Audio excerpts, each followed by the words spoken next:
ओम गुरु ब्रह्मा गुरु विष्णु गुरुदेवो महेश्वरः गुरु साक्षात् परब्रह्म तस्मै श्री गुरुवे नमः। ध्यानमूलं गुरुमूर्ति पूजामूलं गुरुपदम् मन्त्रमूलं गुरुर्वाक्यं मोक्षमूलं गुरुकृपा। सद्गुरु भगवान की जय, स्वामी जी महाराज की जय। शिवोहम। हम गीता के 25वें श्लोक 8वें अध्याय के 25वें श्लोक को भगवान सद्गुरु के चरणों की कृपा से ले रहे हैं। भगवान ने इस श्लोक में ये दूसरा मार्ग बताया है लोगों का कि जो लोग अग्नि और ज्योति वाले मार्ग से नहीं जाते तो फिर वो जब दूसरे मार्ग से जाते हैं तो उसका क्या फल प्राप्त होता है। धूमो रात्रिस्तथा कृष्णः षण्मासा दक्षिणायनम्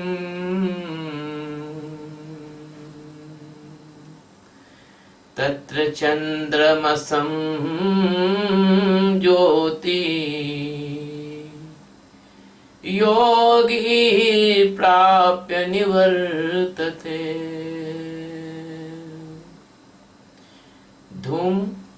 धूम अभिमानी देवता है, रात्रि अभिमानी देवता है तथा और कृष्ण पक्ष का अभिमानी देवता है और दक्षिणायन का अभिमानी देवता है। षण्मासा 6 महीने का अभिमानी देवता है।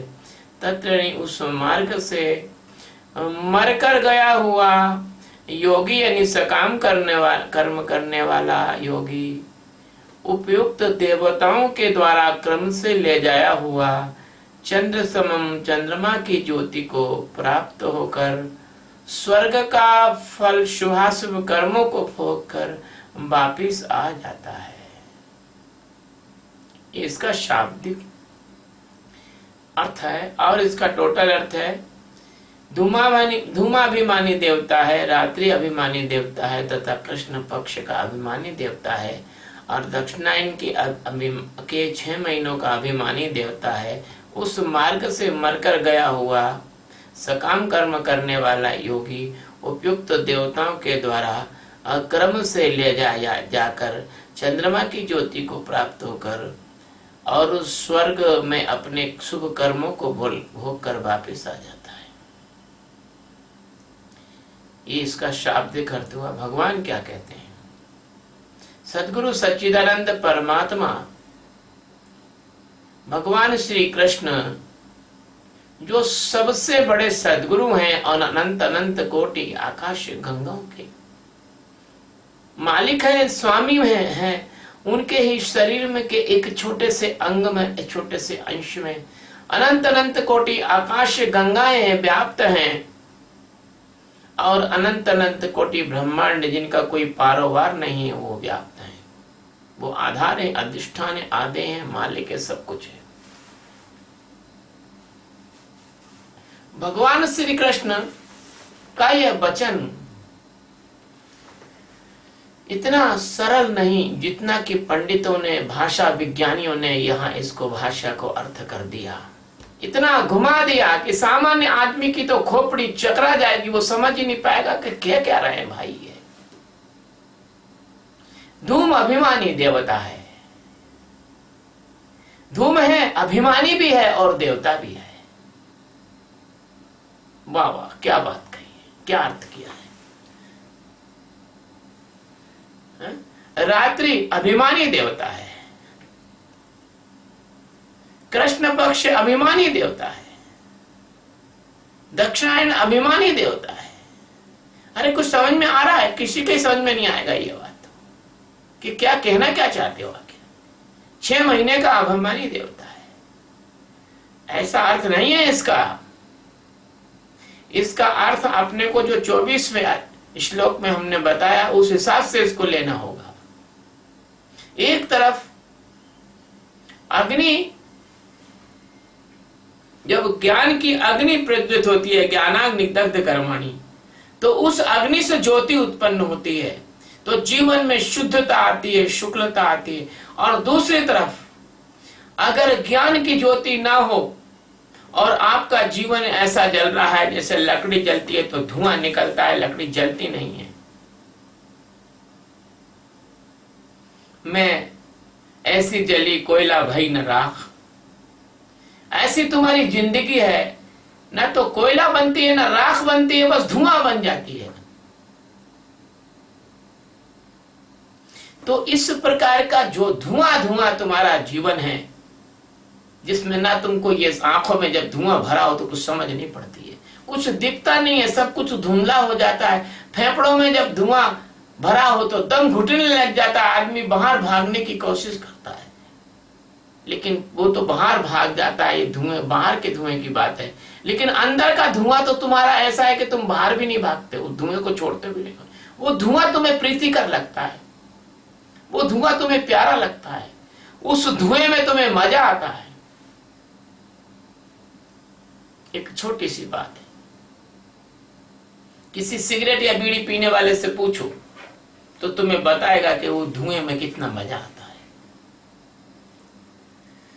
एक बीड़ी पीने वाले को मैंने कहा, भैया बीड़ी छोड़ दो, क्यों पीते हो? बोले, गुरुजी आपको पता नहीं, अगर मैं इसके फायदे गिनाने लग जाऊंगा तो गुरुजी आप भी बीड़ी पीने लग जाओगे। मैंने कहा, ये तो बहुत बढ़िया आदमी मिला, पूछो क्या फायदे? बोले, बहुत फायदे। मैं बीड़ी पीता हूं, उसके गरम गरम धुएं से मेरे कलेजे में सेक लग जाता है, फेफड़े में सेक लग जाता है, एक फायदा। दूसरा, जब मैं बीड़ी पीता हूं गुरुजी तो मच्छर भग जाते हैं मेरे कमरे के, ठीक है।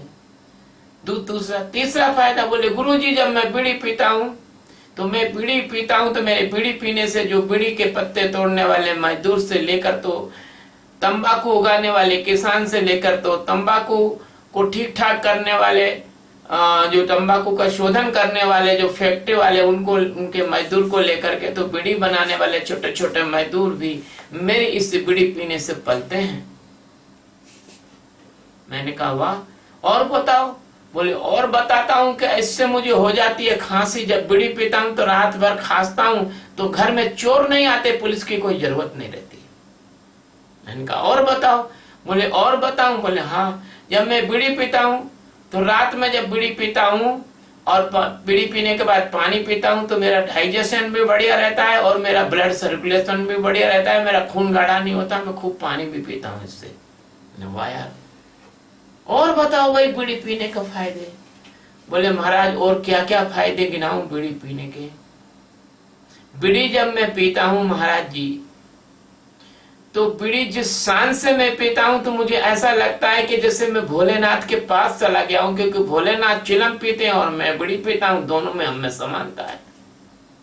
लो, तो इस प्रकार के जो लोग हैं जो करते तो गलत हैं लेकिन उसका फिर जस्टिफिकेशन करते हैं, तो वो भी नहीं है कि धुएं से भाग के बाहर खुली हवा में चले जाएं, वो तो उस धुएं के साथ उन्होंने अपना रिश्ता बना लिया है, उस अज्ञान के साथ रिश्ता बना लिया है। वो तो एक यथा उल्लू कहे तम पर नेहा, जैसे उल्लू को अंधेरे से प्रेम होता है, ऐसे उन्हें अज्ञान से प्रेम हो गया है। इसलिए वो जो लोग जो धुएं में रह रहे हैं, वो जिंदगी का धुआं उड़ा रहे हैं, जिंदगी को बर्बाद कर रहे हैं। जिंदगी अच्छी मिली थी लेकिन उन्होंने धुएं में उसको बर्बाद कर दी। वो तो जिंदगी 4 दिन के लिए मिली थी उनको, 2 उनकी जिंदगी आरजू में गुजर गई और 2 उनकी जिंदगी इंतजार में गुजर गई। अपने खुदा से मांग के लाए थे 4 दिन, 2 आरजू में गुजर गए, 2 इंतजार में। 2 तो उन्होंने आरजू में गुजार दिए कि अब ये मिल जाए ना वो मिल जाए। और 2 वो इंतजार में गुजार दिए कि यार अभी मिलने ही वाला है, बस अब इंतजार कर ले। ऐसी जिंदगी है उनकी, ऐसे धुएं में उड़ा दी है। और पूरा का पूरा जो जीवन है उनका, पूरा का पूरा जो जीवन है वो बस अज्ञान के कारण से धुएं से धूमिल हो गया है। अज्ञान की रात के उल्लू बन गए हैं वो उल्लू। उनका जीवन रात में बदल गया है, दिन का कहीं नाम और निशान नहीं। उनके जीवन में ज्ञान का कहीं प्रकाश नहीं, समझ का कोई विकास नहीं, प्रेम की कहीं मिठास नहीं, जीवन में कोई संगीत नहीं। जीवन में बस शोर है, चारों ओर रॉक्स एंड रोल है।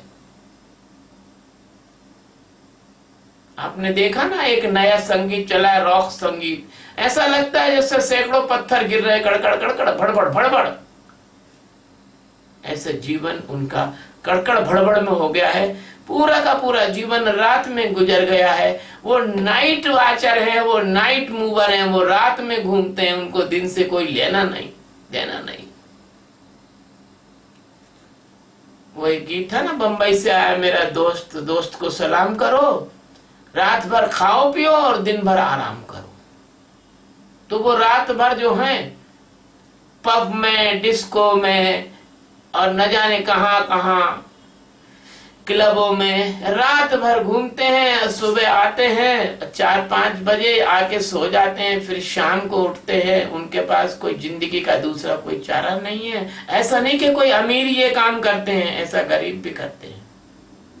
मैंने बहुत से निकम्बे मत कमाऊ जो कमाते नहीं ऐसे लोगों को देखा है, जो अपने माँ बाप और परिजनों के पैसे पर पूरा जीवन मस्ती से गुजार रहे, उनको मतलब ही नहीं है। ऐसे उल्लू, ऐसे रात के राजा, ऐसे रात में घूमने वाले निशाचर, ऐसे रात में घूमने वाले प्रेत, ऐसे रात में रमण करने वाले भूत, ऐसे रात में जीने वाले चमगादड़, ऐसे रात में निकलने वाले और पशु पक्षी, ऐसा जीवन जीने वाले, ऐसा रात में कब्र खोद के मांस खाने वाले लकड़ा बग्घे है, वो कब्र बिज्जू।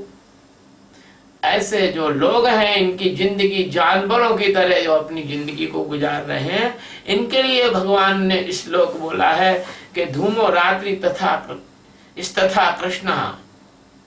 उनका पूरा का पूरा जो जीवन है वो धूम के देवता को समर्पित हो गया है, अज्ञान के देवता को समर्पित हो गया है।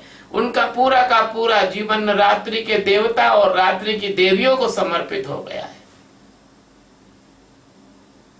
रात्रि में आप देखो, एक तो रात का नशा, एक शराब का नशा, और रात में कोई भूतनी भी अगर लिपस्टिक पाउडर लगा के, चिपस्टिक विपस्टिक लगा के और साड़ी गिड़ी पहन के खंकड़ी खंजरी अकंजरी टाइप की आ जावे, तो आदमी सोचता है कि ये तो स्वर्ग की कोई अप्सरा आ गई है। और दुनिया भर की लाइट जला दो, चमक ममक के कपड़े पहन के वो जरा कमर मटका दे, तो ये तो अपनी जिस पैसे से परमात्मा के लोगों की सेवा की जा सकती थी, वो पैसा उस पर लुटाते हैं। ऐसा इनका जीवन है। कृष्ण भगवान ऐसे लोगों के बारे में कह रहे हैं। ये तो एक हुआ पक्ष। ये लोग कैसे जी रहे हैं? ये इनका जीवन कालिखमय जीवन है, काला जीवन है। दूसरा, कुछ लोग हमारे इस देश में तंत्र के नाम पर, मंत्र के नाम पर, यंत्र के नाम पर, अघोर पंथ के नाम पर, कापालिक के नाम पर, इनका अर्थ तो ये जानते ही नहीं है कि कापालिक का सही अर्थ क्या होता है, तंत्र का सही अर्थ क्या होता है, मंत्र का सही अर्थ क्या होता है। इनके नाम पर ये अपना मनुष्य का जीवन पिशाचों की तरह गुजार रहे हैं। शमशान की चिता पर भोजन बना के खा रहे हैं और सोचते हैं कि इससे मुर्दा जग जाएगा, शमशान जगा रहे हैं। बकरे, मुर्गे, भैंसे, पाड़े वहां काट रहे हैं। वहां तमाम प्रकार की जो है अपने आप को मूर्ख बनाने के लिए रंगोलियां मांड रहे हैं। तमाम प्रकार के शिर वगैरह पड़े हुए हैं, हड्डियां पड़ी हुई हैं, मांस पड़ा हुआ है, शराब पड़ी हुई है, शराब पी रहे हैं, उन्हीं की तरह की स्त्रियां मिल जाती हैं, उनको भी ले जाते हैं, है ना। वहां पंच मकार साधना कर रहे हैं, 5 प्रकार की साधना कर रहे हैं, मांस, मदिरा, मीन, मच्छ, मैथुन, ये 5 साधना कर रहे हैं। ये साधना नहीं है, ये एक तरह का व्यभिचार है, एक तरह का अनाचार है, एक तरह का कृष्ण पक्ष, एक तरह का कालापन, एक तरह का अज्ञान है। ऐसे कई संप्रदाय हैं, मैंने उनको खूब देखा है, उन संप्रदायों को। उन संप्रदायों में ऐसी ऐसी साधनाएं जो अभी सामान्य आदमी को मालूम ही नहीं है। वो साधना के नाम पर इतना ज्यादा अनाचार करते हैं कि आप कभी सोच भी नहीं सकते हो। मैं यहां कह नहीं सकता हूं, इतना ज्यादा गड़बड़ी का मामला है वो। मांस और मदिरा तो खैर उनके लिए सामान्य बात है, पर वो बहुत ही गलत कार्य करते हैं। इसमें मैं आपको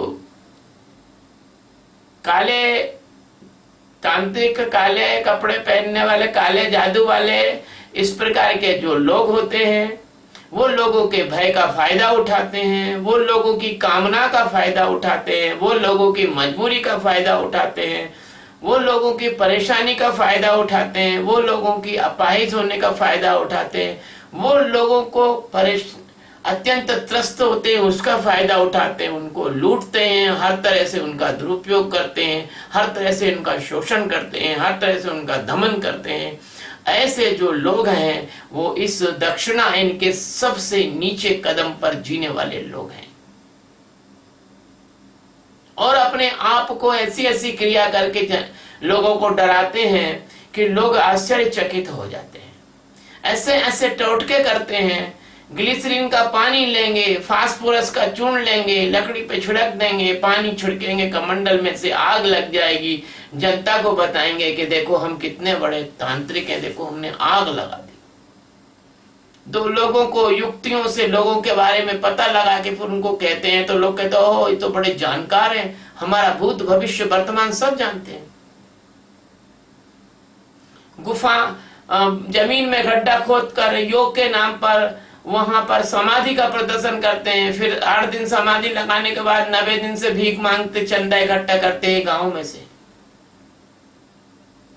इस प्रकार के अनेक अनेक उनके जो कृत्य हैं, ऐसे लोगों के बारे में भगवान ने इस श्लोक में कहा है कि धूमो रात्रि, वो उनकी जिंदगी अज्ञान के काले धुएं में उनका काला मुंह हो गया है, वो उनकी रात्रि जिंदगी पूरी रात में बदल गई है, उनके अज्ञान का कोई प्रकाश नहीं है, वो पूरी की पूरी कृष्ण पक्ष में है। वो जीवन का जो मूल्यवान समय है, वो जीवन का जो षणमासा है, जीवन का वो समय है जिस समय में वो परमात्मा को प्राप्त कर सकते थे, वो समय वो दक्षिणायन यानी दक्षिण दिशा की ओर, यानी मृत्यु की दिशा की ओर, यानी नरक की दिशा की ओर, दक्षिण की दिशा को नरक की दिशा माना गया है, नरक की दिशा की ओर वो चले चले जाते हैं। मैं आपको याद दिलाना चाहूंगा कि त्रिजटा ने अपना जब स्वप्न सुनाया था रामचरितमानस में, तो उन्होंने यही कहा था कि मुंडित सिर खंडित भुज बीसा, और गधे पर बैठ के रावण को कोई ले जा रहा है, यह स्वप्न उसने देखा था। तो अज्ञान रूपी गधे पर तुम बैठे हो और अज्ञान रूपी गधे पर बैठकर और दक्षिण की मृत्यु की दिशा में जा रहे हो, जीवन बर्बाद कर दिया। भगवान आत्म रूप में अंदर बैठे उसको तो नहीं जानते हो, और सकाम कामनाओं के लिए तरह तरह के उपद्रव करके और अपने जीवन को तो नरक की ओर धकेल ही रहे हो, अपने आसपास के लोगों को, अपने जानकारी के लोगों को, अपने प्रेमियों को, अपने मित्रों को भी इस नरक की ओर ले जाने के लिए प्रोत्साहित करने वाले ऐसे जो लोग हैं, वो दक्षिणायनम में जी रहे हैं। अब क्या होता है, ऐसा जो जीवन जीने वाले जो लोग होते हैं, उनका सुधर पाना बिल्कुल असंभव है, कठिन नहीं असंभव है। पहली बात तो यह है, जिस आदमी ने शराब पी है और जिस आदमी ने तरह तरह के पशुओं का मांस खाया है, उस आदमी का जो डिवाइन नर्वस सिस्टम होता है, ये वाला नर्वस सिस्टम नहीं, एक और होता है डिवाइन नर्वस सिस्टम होता है, वो पूरा का पूरा चौक हो जाता है, खराब हो जाता है। उसमें जड़ता आ जाती है, कालासपन आ जाती है, तमोगुण आ जाता है, उसमें रजोगुण आ जाता है। ऐसे तमोगुण और रजोगुणी जो लोग हैं वो इस शरीर को हाड़ और मांस का थैला समझते हैं, उसी शरीर को भगवान समझते हैं और इसी के हिसाब से अपने भगवान बनाते हैं। अपनी चॉइस के, अपनी चुनाव के, अपनी इच्छाओं के अनुसार देवी देवताओं का चयन करते हैं, उनको अपना कुल देवी कुल देवता बनाते हैं, उनको अपने समाज का देवता बनाते हैं और उनकी पूजा पाठ करते हैं। और उनके बारे में यदि कोई कुछ कह दे तो मार काट करने को उतर जाते हैं। ऐसे लोग समाज में हिंसा, अज्ञान, उपद्रव, इस प्रकार की चीजें फैलाते रहते हैं। और उससे क्या होता है कि उनके आभा मंडल के, उनके प्रभाव के जो लोग होते हैं वो भी धीरे धीरे उनकी तरह मूढ़ होते हुए चले जाते हैं। तो ऐसे जो लोग हैं उनको भगवान ने कहा है कि ये लोग कृष्ण पक्ष में जी रहे हैं, ये लोग दक्षिणायन में जी रहे हैं। और ऐसे जब लोग हैं जो सकाम साधनाओं को करके और कर्म कांड का जाल फैला देते हैं, कर्म कांड के स्थानों का जाल फैला देते हैं और लोहा, लंगड़, ईंट, पत्थर, इनमें इनकी जिंदगी चली जाती है। कहीं कुछ बना रहे हैं, कहीं कोई स्थापना कर रहे हैं, कहीं कुछ कर रहे हैं, कहीं कोई बिल्डिंग बना रहे हैं धर्म के नाम पर। इस प्रकार के काम करते हैं और इस प्रकार के काम में अन्य लोगों को भी उन्माद और पागलपन में लगा देते हैं। और इससे क्या होता है कि काल नेमी का काम करते हैं। भगवान की जो ज्ञान रूपी संजीवनी बूटी है उसको लाने का जो समय है वो बर्बाद कर देते हैं और मनुष्य की मौत उसके दरवाजे पर आकर दस्तक लगा देती है। तब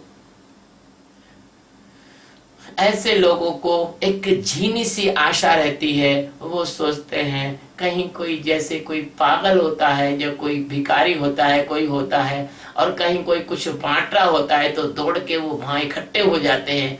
ऐसे लोग, कोई ढोंगी ढांगी साधु संत इनकी वासना इच्छाएं पूरी करने वाला आ जाता है तो ये हजारों लाखों की संख्या में उसके पास इकट्ठे हो जाते हैं और अपना भीख मांगना शुरू कर देते हैं। फिर इन पर कृपा भी बरस जाती है थोड़ी बहुत, और कृपा जब इनकी ओर आ जाती है तो ऐसे ये सोचते हैं कि हाँ, जैसे सपने में जो आदमी सो रहा हो भूखा प्यासा, उसको खाने का, भोजन का सपना आ जाता है। ऐसे इस माया के जगत में इन्हें कोई छोटी सी चीज मिल जाती है तो एक कहावत है कि गिलहरी को चिंदी मिली तो अपने आप को बजाज समझने लग जाती है। इनको कोई छोटी मोटी चीज मिल जाती है तो कोई तो अपने आप को बड़ा सिद्ध पुरुष समझने लग जाता है, कोई तो अपने आप को ज्ञानी समझने लग जाता है, कोई तो अपने आप को महात्मा समझने लग जाता है, कोई तो अपने आप को बहुत बड़ा सफल आदमी समझने लग जाता है, कोई तो ऐसे ढोंगी ढांगियों के लिए अपना पूरा अज्ञान के अता के कारण उनको खूब धन से भर देते हैं तो वो इनकी जगह वो आनंद करते हैं। और ये और वो दोनों ही दक्षिण पंथ के लोग होते हैं और दोनों ही चंद्रमा की झीनी झीनी इंद्रियों की थोड़ी सी प्यास, एक एक बूंद इनको मिल जाती है तो ये समझते हैं कि बहुत बड़ी चीज मिल गई। ये बहुत बड़ी चंद्रमा की ज्योति को बहुत बड़ी ज्योति समझते हैं, जैसे जुगनू के प्रकाश में ये कोई बड़ा काम कर लेंगे। ऐसे जुगनुओं के प्रकाश के में भटकने वाले ये रात्रि चर लोग होते हैं। इनको इसलिए योगी कह दिया यहाँ पर कि इनको माया के योगी हैं, ये माया में फंसे हुए लोग हैं। ये जो है फिर क्या होता है, जब इनका शरीर छूट जाता है, जब ये मर जाते हैं तो ये फिर ऐसे ऐसे जन्मों में जाते हैं जिनकी इनको अभिलाषा थी। कामी होते हैं तो कुत्ते के जन्म में जाते हैं तो बहुत खुश हो जाते हैं। इनके कामी को तो कुत्ते का जन्म ही स्वर्ग है, खूब सारी कुतियां मिल जाती हैं सहज में, है ना। ऐसे मांसाहारी जो है जंगली जानवरों के जन्म में चले जाते हैं जिनका मांस जो हिरण इत्यादि अभी मार नहीं सकते वो, क्योंकि FIR दर्ज हो जाएगी। तो पहले बाद में हिरण इत्यादि जो भी वो खाना चाहते हैं उनको खाने के लिए, अब कोई मान लो कि कोई सियार लोमड़ी अगर किसी मोर का शिकार कर ले तो सियार के खिलाफ कोई भी FIR दर्ज नहीं होगी। और मनुष्य किसी मोर को मार देगा तो मोर राष्ट्रीय पक्षी है, 6 महीनों को जेल हो जाएगी। इसलिए फिर ये आराम से छक के मांस खाते हैं, और वो भी ओरिजिनल टेस्ट में खाते हैं, कच्चा खाते हैं। अब तो पकाने का भी झंझट नहीं रहता। तो इस प्रकार से इनके स्वर्ग यही होते हैं, उनको उनमें ये चले जाते हैं ऐसे स्वर्गों में। और फिर बहुत भटकते भटकते कई जन्मों में ऐसे स्वर्गों को भोग कर, और वापिस जब भगवान की करुणा होती, इनके जब पाप कर्म धुल जाते हैं थोड़े बहुत, तो फिर ये मनुष्य की योनि में जन्म ले लेते हैं। और यदि मनुष्य की योनि में जन्म ले लेते हैं तो यदि और अच्छे नहीं हुए ये, तो फिर मनुष्य की योनि में भी ऐसे ही मनुष्यों के घर में जन्म लेते हैं जहाँ मांसाहार व्यभिचार बड़ा आम की बात होती है, वहीं जन्म लेते हैं। और कभी उनमें से कोई एक आध की किस्मत अच्छी होती है तो सदगुरु के पास कोई आ जाता है, तो फिर वो 24वें श्लोक वाली अवस्था में जाता है। और नहीं तो फिर ये 25वें श्लोक की जो अवस्था है ये नरक की राह है। एक कहते हैं कि गुरु जी की पारख कोई न करी, गुरु जी की पारख को न करी। पाप पुण्य की बांध गठरिया, पाप पुण्य की बांध गठरिया, नरक की गैल धरी, गुरु जी की पारख को न करी। गुरु महाराज की कदर नहीं करोगे तो अगर तुम पाप भी करोगे तो भी नरक में जाना है, और पुण्य भी करोगे तो भी नरक में जाना है। क्योंकि तुम्हारा जो स्वर्ग है वो भी नरक है, अच्छा परिमार्जित, और तुम्हारा नरक तो नरक है ही है। क्यों? कि तुम्हारा जो नरक है वो थोड़ा सा सामान्य यान का डिब्बा है, सामान्य क्लास का, और तुम्हारा स्वर्ग है वो फर्स्ट सेकंड AC है, और कुछ भी नहीं है। जाना तुमको उधर ही है, चाहे तुम AC से जा रहे हो या तुम जो है जनरल बोगी में जा रहे हो, लेकिन जाना तो तुमको वही है। कहाँ? जन्म मरण की 84 लाख योनियों में। इसलिए अगर मेरी बात सुन के समझ में आती हो तो साक्षी का ध्यान 70 मिनट रोज का करने लग जाओ। और मैं बैठा हूं, जब तक मेरा शरीर चल रहा है तब तक मैं तुम्हें पार कर सकता हूं। मेरे पास आ जाओ। और ये जो वीडियो है ये YouTube पे हम डालते हैं, इसको सब्सक्राइब कर लो कृपा करके, मेहरबानी करके। और अपने जितने भी भाई बंद और रिश्तेदार और अपने मित्र हैं उनको ये YouTube पर जो प्रवचन है हमारे, अब 901वां प्रवचन है ये, तो ये प्रवचन आप जो है अधिक से अधिक लोगों को प्रचार प्रसार करो। हो सकता है कोई परमात्मा का प्रेमी प्यासा आदमी तुम्हारे प्रयास से मेरे पास आ जाए, तो हो सकता है कि तुम अच्छे जन्म में चले जाओ। अगर कोई और दूसरे जन्म में जा रहे हो तो अच्छे जन्म में चले जाओ, हो सकता है। क्योंकि हमने ऐसे भी जन्म में देखे हैं कि कुत्ता जो है बन गए, लेकिन कुत्ता किसके बने? कुत्ता बने साहब उसके यहाँ बने, क्या नाम है वो, प्रिंस चार्ल्स और डायना के कुत्ता बने साहब। अब साहब बिस्कुट खा रहे हैं, अच्छी चीजें खा रहे हैं, पलंग पे सो रहे हैं, और सुंदरी उनको चुम्बन दे रही है कुत्ते महाराज को।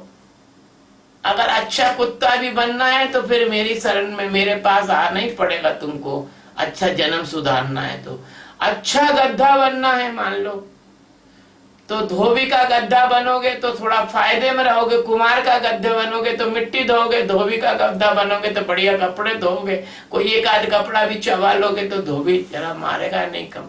अच्छा, और अच्छा मतलब जैसे मान लो तुमको और अच्छा जन्म चाहिए तो किसी का जो है घर में और किसी अच्छी जगह पर किसी पवित्र संत महात्मा के आश्रम में तुम पशु पक्षी बन जाओगे, तो संत महात्मा के दर्शन करते करते भी मनुष्य का अच्छा जन्म मिल सकता है। इसलिए अरे भैया, अगर किसी को भेज दो यहाँ पर जिसको ज्ञान पाने की इच्छा है, तो तुम्हारा थोड़ा बहुत जन्म सुधर सकता है। अगर दक्षिणायन में भी हो तो उत्तरायण में कभी न कभी गुरु महाराज की कृपा से आ सकते हो। मेरी बात से नाराज मत होना, क्योंकि जो मुझे सुनता है प्रेम से, उसको तो कुत्ते गड्ढे का जन्म हो ही नहीं सकता।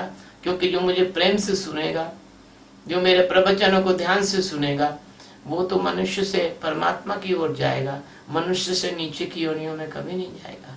और मैं आप सब लोगों को अपना प्रेम देता हूँ, आश्वासन देता हूँ, और आप सब लोगों से प्रार्थना करता हूँ कि आप यदि कोई दूसरा सहयोग ना कर सके, वैसे तो पूरे विश्व में अपने को इस ध्यान के द्वारा पूरे विश्व में शांति फैलानी है, समझ फैलानी है, ज्ञान फैलाना है, आनंद देना है लोगों को, और ये सारा क्लेश परेशानी इनको दूर करनी है। लेकिन अगर आप इस कार्य में मेरा सहयोग नहीं भी कर सको, तो इन प्रवचनों का प्रसार प्रचार करके तो आप सहयोग कर ही सकते हो। उससे कोई ना कोई जिज्ञासु मुझे ढूंढता ढांढता तो आ ही जाएगा, उसका पुण्य आपको मिल जाएगा। और अगर और अच्छा सहयोग कर सकते हो तो आपकी इच्छा है, क्योंकि अगर मैं आपसे कहूँगा तो आप समझोगे कि दूसरों जैसा मैं भी हूँ। मैं दूसरों जैसा कदापि नहीं हूँ। मैं तो निष्कपट निर्लोभ, बिल्कुल कुछ भी मुझे नहीं चाहिए। मुझे